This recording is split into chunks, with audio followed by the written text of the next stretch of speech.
Et bien voilà, la chantilly elle est prête. C'est gourmand ça. Donc je vais faire ramollir la gélatine dans l'eau.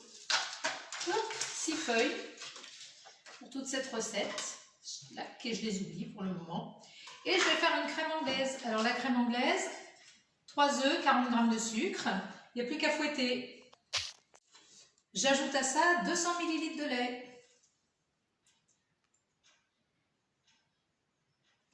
Voilà, pile poil. Je fais chauffer à feu très doux, surtout très très doux. C'est comme une crème anglaise, hein, donc il ne faut surtout pas mettre fort, sinon il y a un problème. Alors pour faire la base, il faut émietter des petits biscuits, ça peut être des petits beurres. Moi j'ai un petit faible pour les spéculoos, donc j'ai émietté des spéculoos avec du beurre. Donc si on veut, on fait au rouleau et on tape dessus. Jojo, je te vois bien faire ça. Moi j'ai le robot, hein, tu sais, donc je me fatigue pas trop. Donc voilà, 200 g, 250 à peu près de spéculoos, 80 g de beurre. Et on met ça dans le fond du moule et on tasse. Voilà, bah on tasse bien, comme ça fait une belle base de gâteau. Pas trop compliqué. Bon, on aurait pu faire une génoise ou se casser un peu plus la tête, mais j'ai choisi la facilité. Voilà. Donc voilà, la crème anglaise est bien prête, elle est chauffée. Donc on va mettre 170 g de chocolat blanc. Donc 170 g de chocolat blanc, c'est presque une tablette, mais pas tout à fait. Donc bah, tant pis, hein, je me sacrifie, je mange la faim, hein, Jojo, Martine. Hein.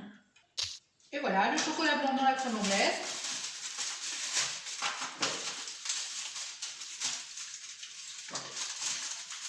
Je rajoute 2 feuilles de gélatine bien essorées.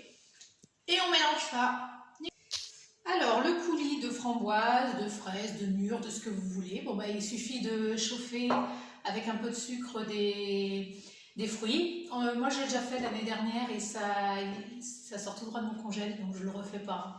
Et dans le coulis, on va rajouter la gélatine. Alors, il faut que le coulis soit bien chaud, hein, parce que sinon, ça ne marche pas. Et voilà, comme ça va le faire épaissir. On va laisser tiédir avant de le mettre dans la chantilly parce que ça ne va pas fonctionner. Voilà. La gélatine est bien diluée parce que sinon c'est pas terrible. Bon, il faut attendre que tout ça refroidisse un peu parce que je ne peux pas mettre la chantilly dans la préparation qui est chaude. Alors j'ai partagé ma chantilly en deux. Alors pas moitié-moitié, hein. J'ai mis les 2 tiers que je vais mettre avec le coulis, comme ça, et l'autre tiers que j'ai mis dans ma crème anglaise. J'ai mélangé et je verse sur la base de spéculoos. Voilà.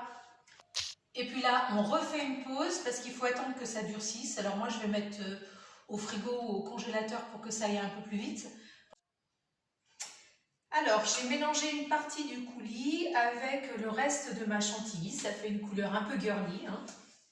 Et je vais la déposer sur ma bavaroise qui a quand même été au congélateur et qui a un peu durci. Alors, elle n'a pas durci beaucoup, donc j'y vais doucement.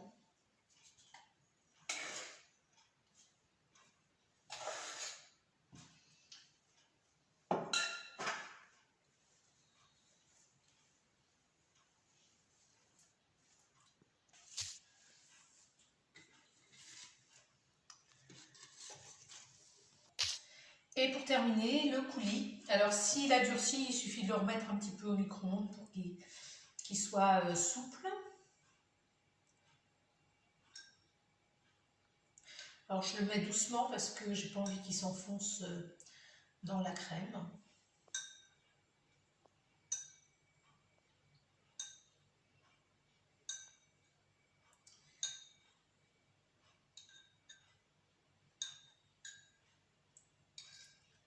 Voilà. J'ai étalé le coulis un petit peu partout, voilà, donc le dessert est quasiment fini. Il ne reste plus que maintenant à faire la déco. Et voilà, c'est presque terminé. Donc j'ai décoré avec des fruits, mais comme c'est pas du tout la saison, bah, direction le congélateur. J'avais quand même de la menthe dans le jardin, donc j'ai pris des petites feuilles de menthe et puis des spéculoos, mais alors on décore comme on veut.